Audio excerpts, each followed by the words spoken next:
Welcome back to my 5th top 25. Let's get cracking. Number 25, The Eye of Typhoon. A surprise last-minute entry into the list, The Eye of Typhoon has enjoyable graphics for a port, a great soundtrack, and fundamentally sound fighting controls despite its frame rate. Sure, it'll never take on the likes of Street Fighter 2, but as pointed out by my subscribers, the game seemed much more inspired by lesser-known Neo Geo fighting games, like Double Dragon and Power Instinct 2. Number 24, Retro City Rampage. It almost feels like cheating putting a game from 2015 that's a demake of a demake of a game from 2012 into this list. But despite the NES influences and ham-fisted attempts at referencing everything from the 80s and 90s pop culture in its tutorial, Retro City Rampage is an excellent homage to both 8-bit consoles, DOS gaming, and to Rockstar's early Grand Theft Auto days. And despite the cover-based mechanics and tooltips and map guidance that a lot of people feel are negative additions to the DOS gaming landscape, this is a fun game. Number 23, Sea Dogs. A one-man top-down tactical gauntlet-style game with guns that is kept alive to this day. Sea Dogs is the sequel to Cyberdogs, and the version I played for DOS had a pile of stolen audio and no music. Despite that, the top-down tactical gameplay was entertaining, and you can find modernised versions of this freeware classic for almost any system. Just goes to show that you don't need a huge development team or budget to craft an interesting game that appeals to people for decades. Number 22, High Octane. After acing the first track on easy difficulty, I was really enjoying myself with High Octane, which had the unfortunate displeasure of being released a month before Wipeout. High Octane is a futuristic vehicular combat game in the same engine as Magic Carpet. Initially, I felt that the warped-looking textures and poor draw distance wouldn't translate to a good racing game. But after 11 furious laps of destruction and mayhem, I was thoroughly enjoying myself. Number 21, Jurassic Park. Poor old Dr. Grant is tasked with rescuing children in a park plagued with respawning dinosaurs, in this top-down survival horror with the most prehistoric movie license of them all. But that's not where it ends. After struggling through raptors and sewers and unlocking gates, our intrepid paleontology expert is like everyone in his field, and trained in military warfare. As a result, he has to mow his way through additional first-person segments a la Doom. There's a surprisingly entertaining game underneath all that branding. Number 20, Fuzzy's World of Miniature Space Golf. I went into this title with low expectations, but right from the get-go the bright soundtrack and pleasing pixels drew me in. This miniature golf game is hilarious and timeless. You draw your shots with the mouse, curse gravity with the force of 1,000 suns, and enjoy the various course effects and quirky soundtrack by Loudness. Sure, it's a complete rip-off of Will Harvey's zany golf, as my fine subscribers have pointed out, but it's done to such a high degree of competency that I can forgive it that. Number 19, Elements. Elements the Enigma is exactly the sort of game I enjoy finding on this channel. Almost nobody has heard of this energy-based puzzle game by Avery Pack, but it's a simple and effective utilization of the concept of limited kinetic energy. You're a ball that has to navigate his way through a maze by picking up keys, and the gameplay is quite like Chip's Challenge, but instead of racing against a clock, you have to make considered motions to efficiently pass through the tiled environment. Each movement costs you energy. This can lead to an intense guessing game as you try to determine the shortest route that will obtain all the keys and save your energy enough for the next level, as the number of moves you have left is persistent between them. Couple this with some typically shareware sounds and a pleasant score, and you've got yourself a fine puzzler that deserves more attention than it got back in the day. Number 18. Where in the world is Carmen San Diego? The American version of this classic edutainment title appeared on an earlier top 25 list, so I couldn't not include the original globe-trotting sleuth 'em up. Granted, I'm absolutely horrible when it comes to deductive reasoning, but that never stopped me from enjoying gathering all kinds of evidence and slowly failing to uncover the perpetrator. Carmen San Diego has a timeless point-and-click style, but is distinctly of its time with the usage of the phone and something called pen and paper. Always worth a play to test your skills out, even if you find yourself bamboozled each and every time. 17. Slipstream 5000. This executed the first-person vehicular combat race better than Bullfrog's High Octane, with excellent races, competitive AI, buckets of personality, and all kinds of racers to fly in the boots of, each with their own customised craft you can upgrade on the way to championship glory. The glitz and glamour and futuristic celeb culture of the sport is underlined by an announcer who is politically incorrect, some excellent music, and a 3D engine that is a bit blocky but serves its purpose nicely on each of the 10 theme tracks from around the world. So strap yourself into a jet-powered combat vehicle and soar past all kinds of opposition on your way to superstardom. Number 16. Syndicate. A real-time tactics game that's executed excellently from Bullfrog as usual. Syndicate is an isometric strategy game that has you take control of 8 upgradable cybernetic agents, who must quash any rebellion against your ever-expanding global corporation. You do this through a mixture of missions offered to you on a global map, sending your team in and either assassinating a target or extracting personnel to your cause through persuasion. It features a lot of aspects that XCOM would end up sporting. Number 15. Veal of Darkness. This RPG adventure hybrid of a horror game rose to prominence off the back of a review from Ross's Game Dungeon, but having actually played it now, it's an entertaining isometric tale steeped in atmosphere and ye olde world charm. You're a cargo pilot forced into crashing their plane near a remote Romanian village by a mysterious force into a realm from a bygone era. A grisly murder has you slowly piecing together bits of information and combining objects and NPCs to aid you in solving the overarching mystery. You soon discovered that this little land is crawling with supernatural nasties, and it's up to you to put a stop to it once and for all. A task that is well beyond your average cargo pilot and not at all simple even by gaming standards. Number 14. Indiana Jones and the Last Crusade. The Last Crusade was one of the last gasps of the initial series of adventure titles for the PC by Lucasfilm Games. It appeared right before innovations like the mouse-over tooltip, audio voice acting, and the iMuse MIDI backing score because it ran on the 3rd iteration of the SCUM engine. Between the cumbersome interface, obtuse puzzles, and gaping silences, you're probably wondering why this merits a place on the top 25 at all, because at its heart, this is a LucasArts adventure game. If you can get past the cumbersome numpad fighting, the pixel hunting without the slightest of hints, and the lack of voice dialogue, then there's a great plot and reams of witty dialogue to entertain you throughout the rest of Indy's globe-trotting quest.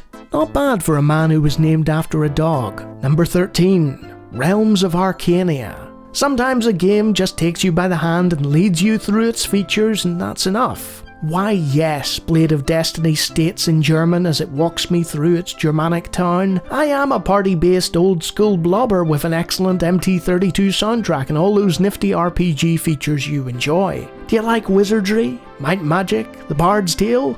Then you'll like me. I'm more of the same, but with even more interesting additions. The problem with these huge RPGs is that often 20 minutes just isn't enough to do them justice. I've since learned that this is a classic of the genre and held in a very high esteem indeed. Sometimes you can just tell. Speaking of which, number 12, Eye of the Beholder 2. From one blobber to another, but this one is a sequel. Most of what I said in the previous entry can be applied here. I've already played the original and it's another top 25. The second game in the series is simply that, but improved in every single way. The music and atmosphere is better, an excellent real-time grid-based dungeon crawler with just enough polish to separate it from the crowd. And to top things off, it's also crafted by Westwood Associates, who would go on to create some of the greatest DOS games ever seen. Number 11. Hell to Pay. Much like Perdition's Gate before it, it almost feels like a cheat entry including Hell to Pay in this list, as the Wraith Corporation shooter is Doom 2 by any other name.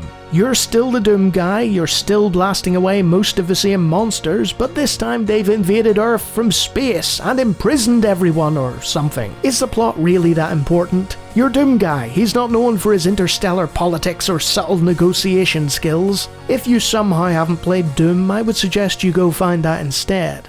Number 10. Dreamweb. A top-down dystopian cyberpunk adventure game in which you play a washout bartender, Ryan. This game pulls no punches. The themes are mature and the atmosphere is steeped in desperate negativity. You stumble from place to place attempting to pick up every single object that isn't nailed down in typical adventure game fashion. The intriguing perspective and narrative structure of a title pull it out of mediocrity and onto this list. While it would never challenge the greats of a genre, Dreamweb offers an intriguing alternative to those who like their games a little bit different and a little bit darker. Number 9. Beneath a Steel Sky, a dystopian cyberpunk adventure game in which... Hold on, didn't we just do this? Unlike Dreamweb, Beneath a Steel Sky has the now standard third-person side-on view as opposed to top-down, and the voice acting is of a much higher caliber, with branching conversations, unexpected humour given the bleakness, a sassy robot pal,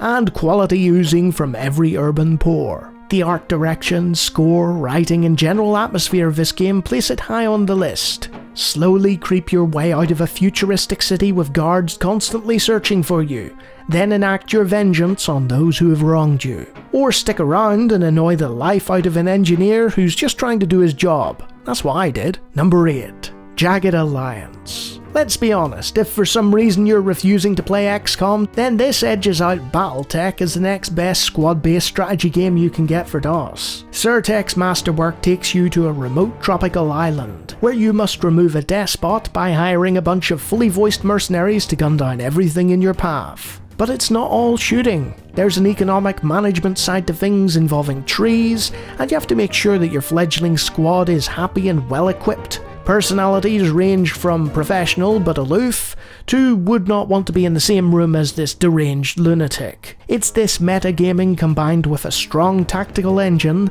that has people still enjoying Jagged Alliance today. Sure, its sequel is superior in almost every way, but don't sleep on the original. Or sleep.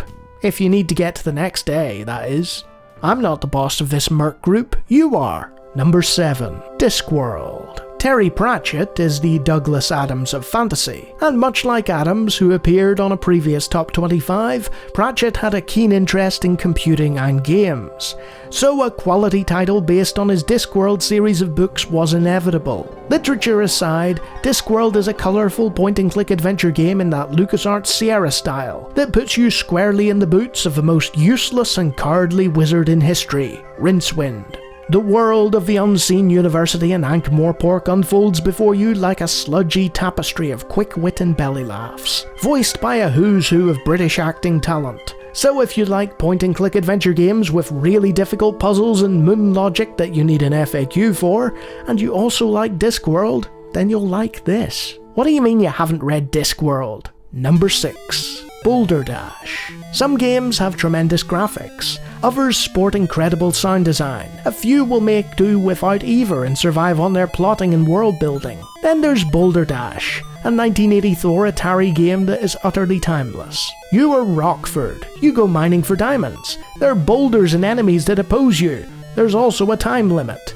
Once you've collected enough diamonds you can exit the level onto the next.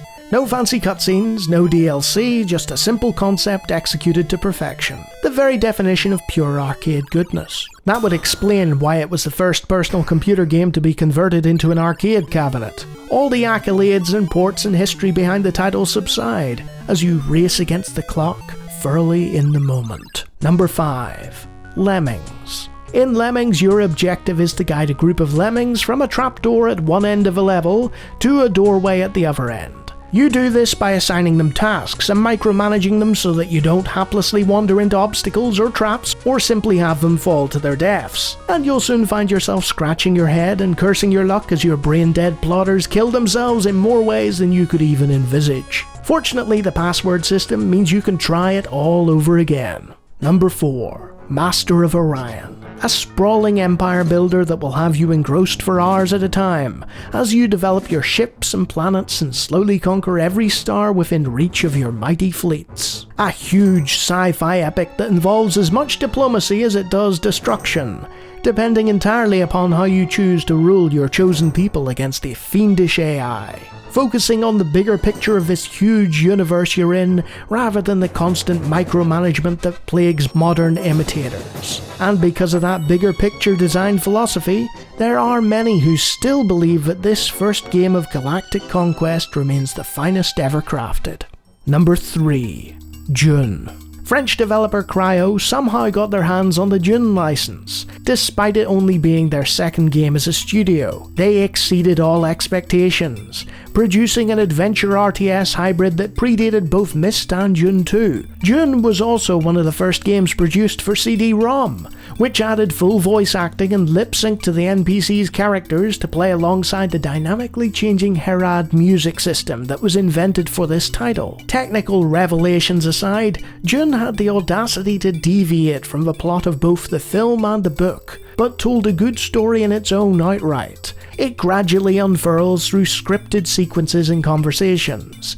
There are full-motion video cutscenes directed by David Lynch from the movie, and there's an open world and full day-night cycle. If you get to grips with the spice management and troop combat in the Proto-RTS section, you can sweep through Dune in a matter of hours.